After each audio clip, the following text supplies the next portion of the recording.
the NBA has a tanking problem occurring to the league itself.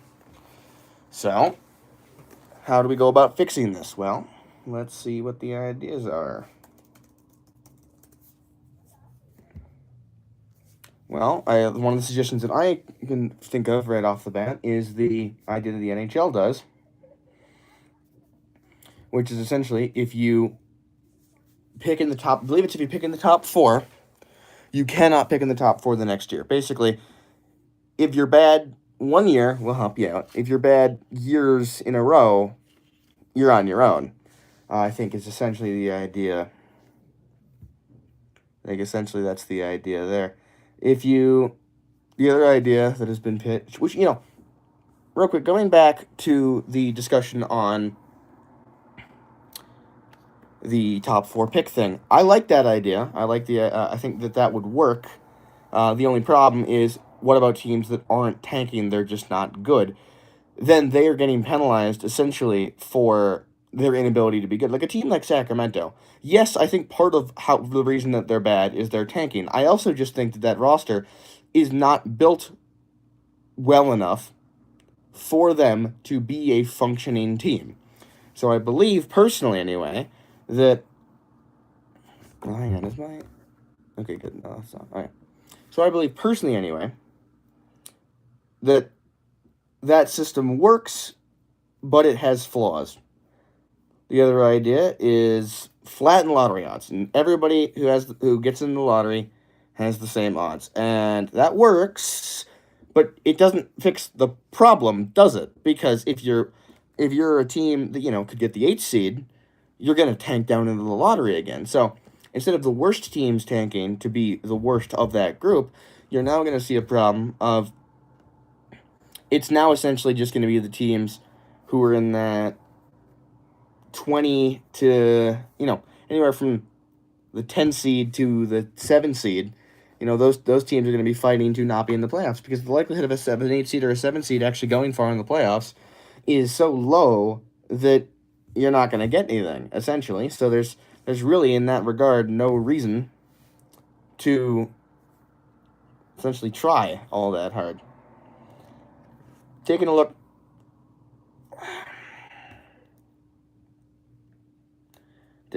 at some other ideas, you could have a tournament, but I don't know how well that would work. You have a tournament. Essentially, if you have a tournament, you're going to have guys, playing hard to allow their team to find a better replacement for themselves. If I'm on the Wizards, if I'm CJ McCollum, I'm not going to be playing hard to get a replacement for myself. There's no reason to do that.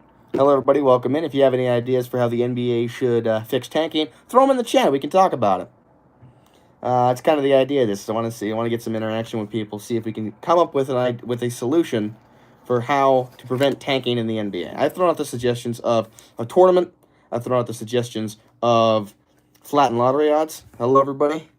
How's it going on this fine Sunday afternoon or Sunday evening if you're on the East Coast? I'm not going to do the timing for the rest of the world, but the other idea is what you could do is you could combine the records for 2 years. So essentially that stops what Indiana has done this year, where, they're very injured, but they made the finals last year, so you would combine their 2 records. So in other words, you wouldn't have a team that is great one year, falls apart, and then comes right back. That would prevent that. I think the issue with these kind of singular ideas of a tournament, flattening lottery odds, you can't pick in the top 4 2 years in a row, those all work, but I feel like just implementing one of those would not work, because they all have flaws. I think I mentioned some of this before some of you guys got in here, so I'll re-explain what I was suggesting. The NHL has a system where you cannot pick in the top, I believe it's 4 2 years in a row. I like the NBA doing that, because if that's the case, you don't have a team like the Wizards, you don't have teams like I would say my Hornets, but they're actually doing better this year.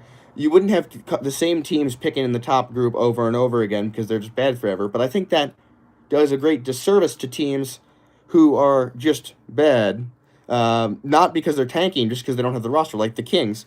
Lucas495 here says, "What's up, brother? Not much. I'm just sitting here on a fine Sunday afternoon." Then you have the idea.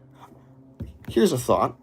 What the PWHL does, what they do is if you have basically, once you're eliminated from the playoffs, your wins count up, and whoever has the most wins at the end of the season, who did not make the playoffs, gets the first overall pick. And the reason that works is because if a team gets eliminated early, they're not going to be good, but they have more time to gain wins and catch back up to the teams that are going to get eliminated later on. So essentially, there's no real incentive to lose once you're eliminated from the playoffs. Now, admittedly, the PWHL has not been around a long time. They don't have that many teams. So I don't know how well that would translate to a model of the NBA. But I think it's a very complicated problem, and one that I don't know how easily solvable it really is. Again, I like the idea of a combination of factors. I think the best idea is that limiting of picks in the top 4 2 years in a row. Flatten lottery odd. Well, combining the records for 2 years could work, but again, I think the problem with that is teams that are bad are going to stay bad unless it's a generational player. Which, if it's a generational player, teams are going to see that coming from a long way off, and they could just stay bad for a couple years in order to pick that up. And teams are going to be bad for a long time when they're rebuilding.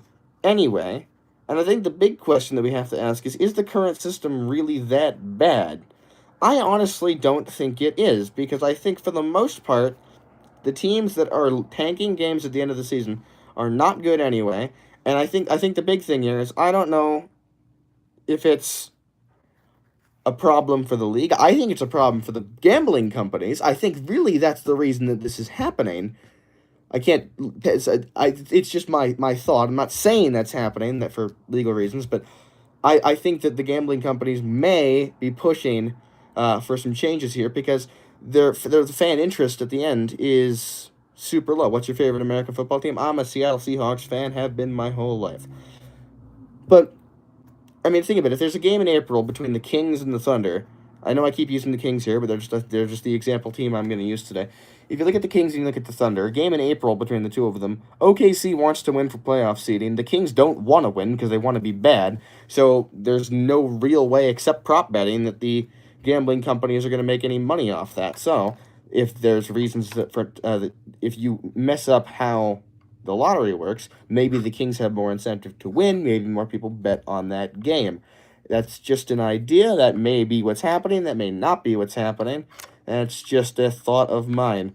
Anyway, I think that's most of the ideas out there. I've seen some stuff of like these super complex equations they've come up with. There was a great article in The Athletic about that, but I don't think that's really something that's going to be good, because I think really ultimately what you need is just a system that, one, disincentivizes teams from tanking, that, two, allows teams that need good picks to get those picks, but not have to necessarily rely on them. But also, you need a system that's simple enough to be understood by a majority of people. If you just have a system that, to the common fan, feels like they're randomly assigning the first overall pick, I don't think that works, to be honest. I think that would just cause so many more problems than we currently have. So if I was to put my proposal together for the NBA, I would say keep the lottery odds as they are. However, if you are outside the top 10, you cannot get the first overall pick. And if you pick in the top 4 one year, you cannot pick in the top 4 the next year. Simple, effective, not a huge change, but if we need more change after that, I think that could work. So I'm going to hand it over to you guys now. Anybody in this chat, the one person that's here, anybody have any suggestions on how the NBA solves the tanking crisis that it's in? Anybody have any thoughts on that? Feel free to throw them in the chat. We'll wrap up here in just a minute, but if anybody just wants to throw an idea down in the chat for how the NBA can fix its tanking crisis, go right ahead. Give you guys another few seconds here. We'll give it to the 10-minute mark, so it'll be about 10 seconds from now.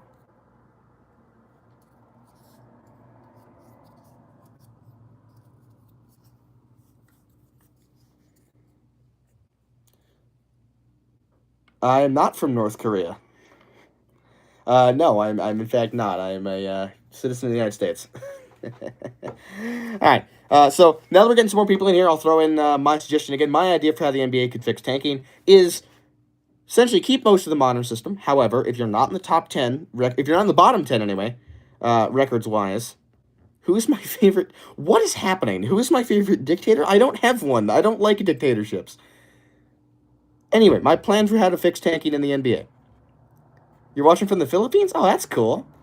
My solution for how the NBA can fix tanking: if you're not in the bottom 10 record wise, you can't get the first overall pick. If you get a top 4 pick one year, there's a 1 year period where you cannot get a top 4 pick. You are moved to the next best available pick. So if you'd be picking first, you would end up picking fifth. So with that, I think it's a small change that I think could solve a lot of problems. If it needs more change in the future, I think you're going to absolutely get more change in the future. But I think that would be a very baseline system that would work. So I'm going to ask you guys again, all 6 of you that are in here, if anybody has any ideas on how they could fix it, throw a suggestion down, and we'll see what you guys got. I do have to go in just a minute here, so we'll leave this up just for a minute, and then I'm going to get out of here, because I got some work to do.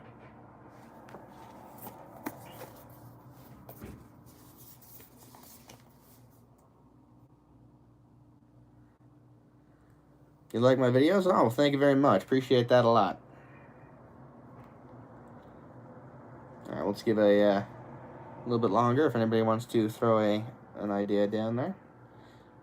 If you like my videos, consider subscribing to this channel. We do some streams like this every now and then. I got kind of some documentary style videos that I'm working on in the background, and obviously, you got shorts for the kind of news side of it, breaking news, breaking events, thoughts and predictions on some stuff. Cover a lot of topics. We got basketball, baseball, college football, stuff like that. Yeah, you did? All right. Thank you very much. All right. I think I'm going to leave it off there. I'm probably going to host one of these again tomorrow just to see what anybody else's thoughts were. I'm absolutely working on a video that's probably going to come out tomorrow just talking about the gold medal game for the U.S. men's Olympic team, U.S. versus Canada. And with that, I think I'm going to head out. Have a fantastic afternoon, everybody, or evening, wherever you are in the world. And as always, I've been Slideshow Sports, and I will see you next time.